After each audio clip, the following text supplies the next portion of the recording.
great. All right, Chris McDaniel back on the phone with us. Chris, you there? Yes, guys, I apologize. I don't know what happened. I blame Thad Cochran. I mean, that's just me.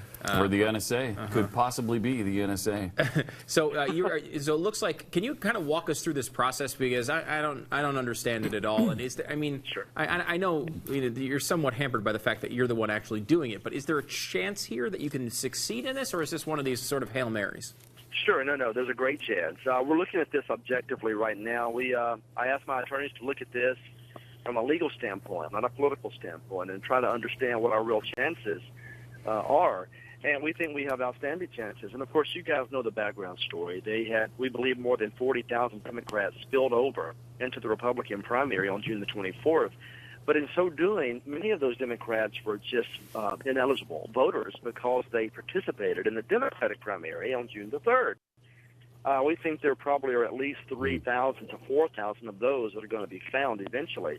On top of that, more than 10,000 irregularities.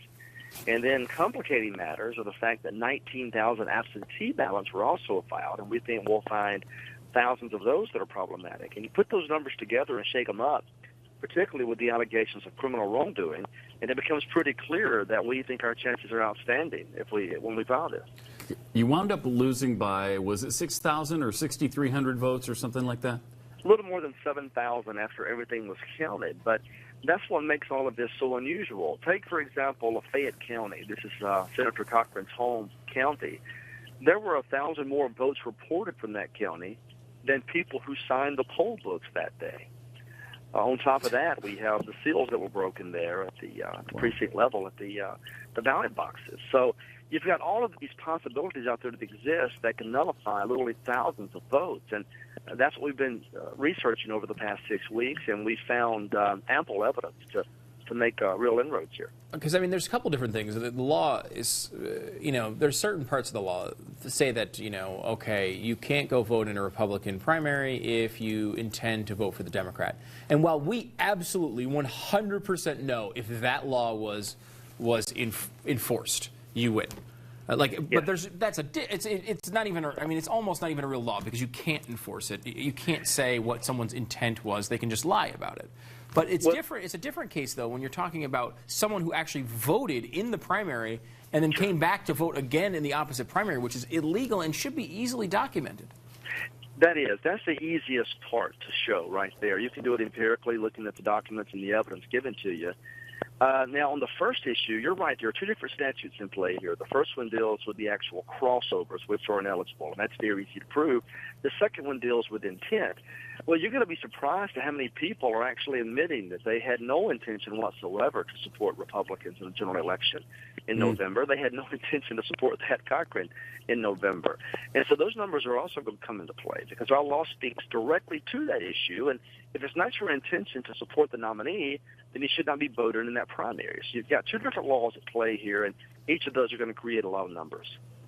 So you said initially there were 3,000 to 4,000 you found that voted in both primaries, you think, right? That's right. And then 19,000 who might be the irregularities who may have intended something different?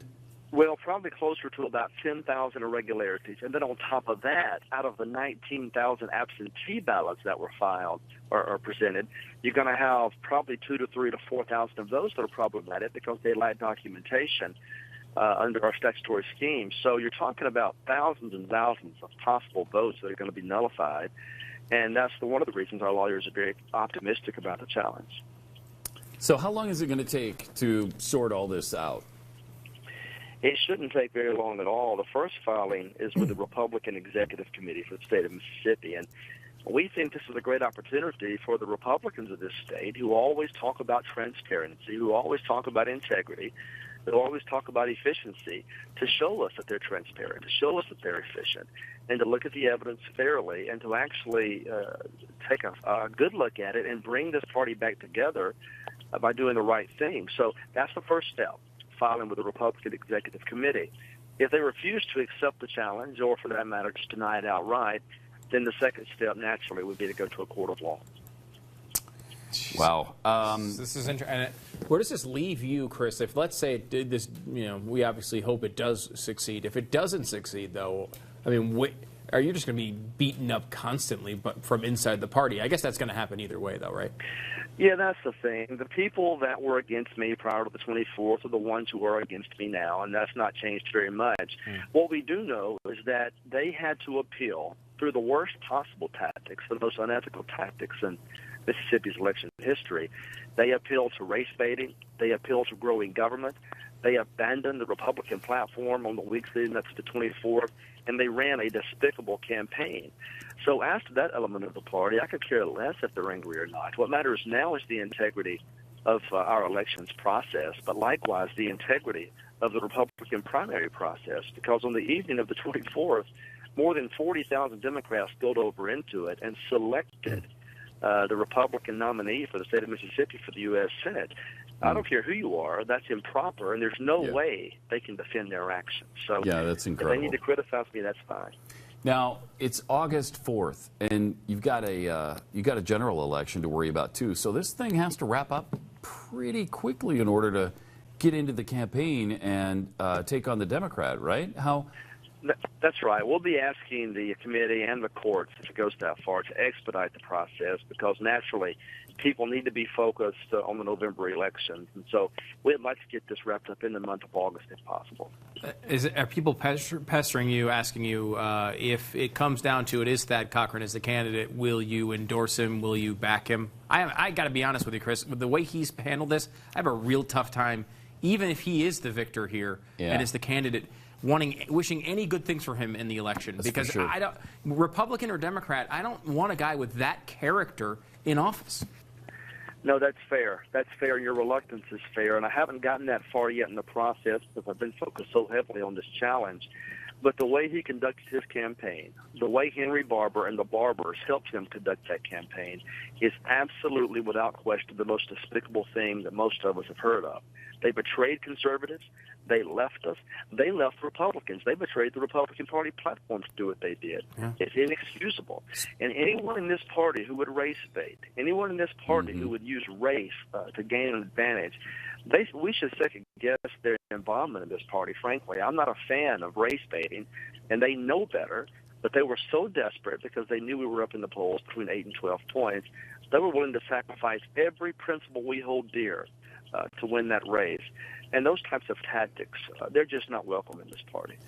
Chris, could you, is it even available as an option to you to run as a third-party candidate in the general? A lot of people asking about write-in, too, Chris. Sure, like a write-in and or a third party? And that possibility does exist under a couple of scenarios, but Mississippi law does make that very difficult.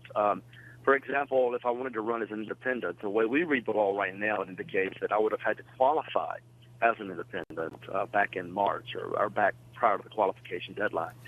And as far as a write-in campaign, that is possible, but we haven't gotten quite that far yet. Right now, our primary focus is on the challenge, on the transparency, and on saving the integrity of our party, hopefully, and the elections process here in Mississippi. Let me at least be the mainstream media for a second and ask, will you deny that you will run as a write-in candidate?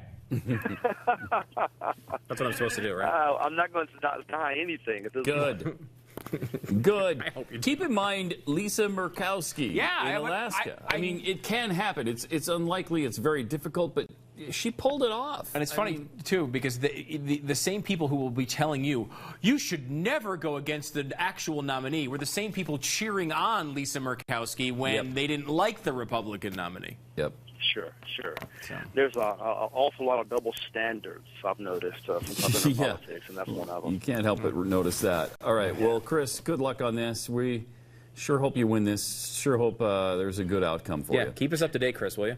You got it, guys. Thank you all very much. All right. McDaniel2014.com is his website. Chris McDaniel. Could probably use some financial help with all the lawsuits and all the legal stuff that's going on here. I kind of want to just give Mississippi a do-over.